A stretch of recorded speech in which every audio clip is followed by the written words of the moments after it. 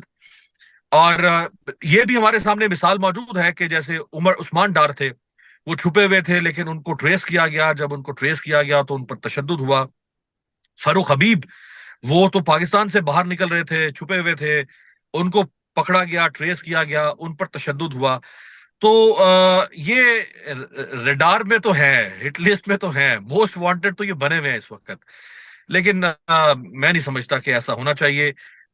سیاسی لوگوں کو اور جو بہرحال جو آپ کے پارلیمنٹ کا حصہ رہے ہیں، جو وزیر رہے ہیں، عوامی نمائندے رہے ہیں، ان کو اتنی اسپیس ملنی چاہیے کہ وہ آپ سے اختلاف کر سکیں، نہ کہ آپ ان کے اختلاف کو بنیاد بنا کے آپ ان کے اوپر کو وائلنس شروع کر دیں. میری جو معلومات ہے اس کے مطابق مراد سعید پاکستان میں نہیں ہے، بلکہ اچھا. جو غالب امکان ہے وہ یہ ہے کہ وہ افغانستان میں ہے. جہاں تک حماد اظہر صاحب کا تعلق ہے اس کے بارے میں متضاد معلومات مل رہی ہیں. کچھ جو میرے ذرائع ہیں وہ یہ کہتے ہیں کہ وہ جو خاصے انقلابی بنے ہوئے ہیں اس کے ساتھ ان کے رابطے ہیں، جو طاقتور حلقے ہیں ان کے ساتھ. لیکن اس بار جس طرح سے وہ ان کا ایک انقلابی ولولے والا بیان آیا ہے، اس میں اگر وہ نکلیں گے تو وہ گرفتار ہوں گے. ہو سکتا ہے اس کے بعد پھر وہ ضمانت سے آزاد بھی ہو جائیں، لیکن اس دفعہ اگر وہ باہر نکلیں گے تو ان کی گرفتاری کے جو امکانات ہیں وہ زیادہ بڑھ جائیں گے. آپ نے بڑا اچھا بتایا کہ دنیا کے مختلف ملکوں میں کیا ہوتا ہے، لیکن آپ یہ دیکھیں کہ ہم جیسے جو ممالک ہیں ہمارے ہاں جو تھریش ہولڈ ہے وہ خاصا کم ہے. آپ یہ دیکھیں پچھلے سال ستمبر میں دلی میں ہوا تھا G20 کا اجلاس، تو اس وقت وہاں کسانوں کے وہ مظاہرے بھی چل رہے تھے ہریانہ کے اور دوسری جگہوں پہ. 1,30,000 لوگ ڈپلوائے کیے تھے وہاں کی سرکار نے، اور بالکل کرفیو والا ماحول کر دیا تھا. تو ہمارے ہاں اب جب کہ ہمارے ایک پی ٹی آئی کے صاحب نے کہا کہ جی وہ جے شنکر آئیں گے تو ہم ان کو کہیں گے کہ جی وہ ہمارا آ کر احتیاط دیکھیں.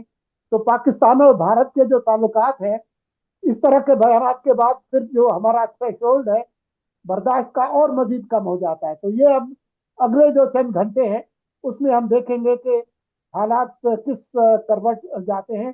لیکن میں آپ سے اتفاق کرتا ہوں کہ خان صاحب کی زندگی کو کوئی بڑا خطرہ نہیں ہے.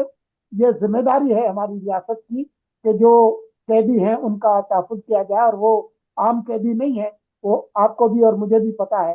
تو میرا خیال یہ ہے کہ ہمارے کچھ ویلاگرز جو اس طرح کی وصیتیں نکال رہے ہیں کہ جی وہ جی فلاں مجھے پھانسی دے فلاں نہیں دے، اس طرح کی کوئی بات جو ہے وہ نہیں ہونے والی. اور ہم امید کرتے ہیں کہ کامن سینس جو ہے وہ پریویل کرے گا. اور اگر آپ نے کوئی آخری بات نہیں کرنی تو پھر ہم آج کی گفتگو کو یہی ختم کرتے ہیں. جی جی، میں صرف یہی کہوں گا کہ دیکھیں، پاکستان میں اللہ کرے کہ ایسے حالات بنے کہ ہم آئے روز کبھی ایس سی او کو ہم ہوسٹ کر رہے ہوں، تو کبھی سار کو ہوسٹ کر رہے ہوں، تو کبھی کسی اور ایونٹ کو ہوسٹ کر رہے ہوں، اور ہمارے ملک میں اولمپکس ہو رہا ہو، اور ہمارے ملک میں عالمی ایونٹس ہو رہے ہوں، وہ سیاسی ہوں، کھیلوں کے ہوں، ثقافتی ہوں. یہ سب اگر ہم خواب میں دیکھتے ہیں اور اس کو حقیقت میں لانا ہے تو ہمیں اس ملک میں استحکام لانا ہے. آج دیکھیں، اگر یہ جو باہر سے آئے ہیں اس میں سولنگی صاحب 200 انٹرنیشنل جرنلسٹ ہیں، 900 ڈیلیگیشنز ہیں، اور کئی 1 درجن بھر ممالک کے وزراء اعظم، صدور اور فارن منسٹرز آئے ہوئے ہیں. کیا وہ یہاں آ کے نہیں دیکھ رہے ہوں گے، یا خبریں آج کے اخبار انہوں نے صبح انگریزی اخبار کم از کم ڈان، دی نیوز، ٹریبیون، یہ تو اٹھا کے پڑھے ہوں گے، ان میں انہوں نے سرخیاں دیکھی ہوں گی کہ کیا کیا اس ملک میں ہو رہا ہے. اسی طرح اگر یہاں پہ پی ٹی آئی آ جاتی ہے کل، تو وہ جو 200 صحافی ہیں وہ کنونشن سینٹر سے باہر نکلیں گے، اپنا اپنا ٹرائی پاڈ اٹھا کے وہاں آ جائیں گے، تو کیا رہ جائے گا پاکستان کے پلے؟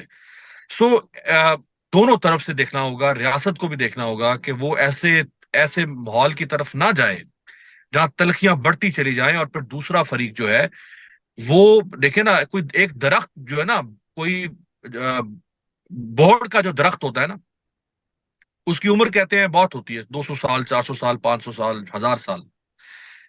ہم 1000 بندہ مل کے بھی بورڈ کے درخت کو جڑ سے نہیں اکھاڑ سکتے، کیونکہ اس کی جڑیں اتنی پیوست ہو چکی ہوتی ہیں۔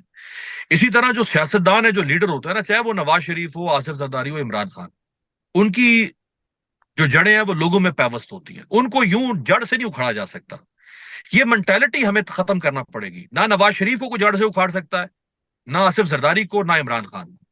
آپ جڑ سے اکھاڑنے پر لگے رہیں گے، آپ ملک کی جڑیں کھوکھلی کر دیں گے۔ میں ایک بس آخری جملہ یہ کہہ کر آج کی گفتگو کو ختم کروں گا کہ سیاستدانوں سے ہماری توقعات ہیں کہ وہ غیر سیاسی رویے نہیں اپنائیں گے، وہ سیاسی مسائل کو سیاسی طریقے سے حل کرنے کی کوشش کریں گے۔